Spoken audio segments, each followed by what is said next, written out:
ദിമിയുടെ replacement സൈനിങ്ങിനായി കാത്തിരിക്കുകയാണ് Blasters ആരാധകർ. എന്നാൽ ഇപ്പോൾ ദിമിയുടെ റീപ്ലേസ്മെൻറ്റ് സൈനിങ്ങുമായി ബന്ധപ്പെട്ട ഒരു അപ്ഡേറ്റ് പുറത്തേക്ക് വിട്ടിരിക്കുകയാണ് മാർക്കസ് ബുർഗ്ലാവോ. പറയുന്നത് ഇപ്രകാരമാണ്: ബ്ലാസ്റ്റേഴ്സിൻ്റെ ലിസ്റ്റിൽ 3 താരങ്ങളായിരുന്നു ഉണ്ടായിരുന്നത്.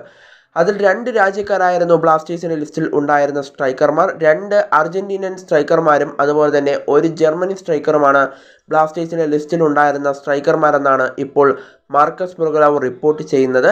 എന്നിരുന്നാലും ഈ 3 സ്ട്രൈക്കർമാരുമായി നടത്തിയ ചർച്ച പരാജയപ്പെട്ടിട്ടുണ്ടെന്നുള്ള അപ്ഡേറ്റും ഇപ്പോൾ മാർക്കസ് ബുർഗ്ലാവോ വ്യക്തമാക്കുന്നുണ്ട്. എന്നാൽ ഒരു ആരാധകൻ പിന്നീട് ചോദിച്ചിട്ടുണ്ടായിരുന്നു, ഇന്ന് രാത്രിയോടെ മാർക്കസ് ബുർഗ്ലാവോ ഒരു സ്ട്രൈക്കറിൻ്റെ അപ്ഡേറ്റ്, ബ്ലാസ്റ്റേഴ്സിലേക്ക് എത്തുന്ന സ്ട്രൈക്കറാണെന്നുള്ള അപ്ഡേറ്റ് പങ്കുവയ്ക്കുമെന്ന് അറിയിച്ചിരുന്നു. എന്നാൽ ഈ 3 താരങ്ങളിൽ ഏതെങ്കിലും ഒരു താരമായിരിക്കുമോ എത്തുക എന്നത് ഒരു ആരാധകൻ്റെ ചോദ്യം ഇപ്പോൾ പ്രസക്തമായി ഉയരുകയാണ്. എന്നാൽ അതിന് മറുപടിയായി മാർക്കസ് ബുർഗ്ലാവോ പറഞ്ഞ മറുപടി ഇപ്രകാരമാണ്: ഈ 3 താരങ്ങളും ആയിരിക്കില്ല ബ്ലാസ്റ്റേഴ്സിലേക്ക് എത്തുന്നത്. ഈ 3 താരങ്ങളിൽ ഒരാൾ പോലും ബ്ലാസ്റ്റേഴ്സിലേക്ക് എത്തില്ല. വേറെ സ്ട്രൈക്കർ ആയിരിക്കും ബ്ലാസ്റ്റേഴ്സിലേക്ക് എത്തുക എന്നുള്ളതാണ് ഇപ്പോൾ മാർക്കസ് ബുർഗ്ലാവോ അപ്ഡേറ്റ് ചെയ്യുന്നത്. കൂടുതൽ വിവരങ്ങൾ ഞാൻ രാത്രിയോടെ നൽകുമെന്നുള്ള കാര്യവും മാർക്കസ് ഇപ്പോൾ വ്യക്തമാക്കുന്നുണ്ട്.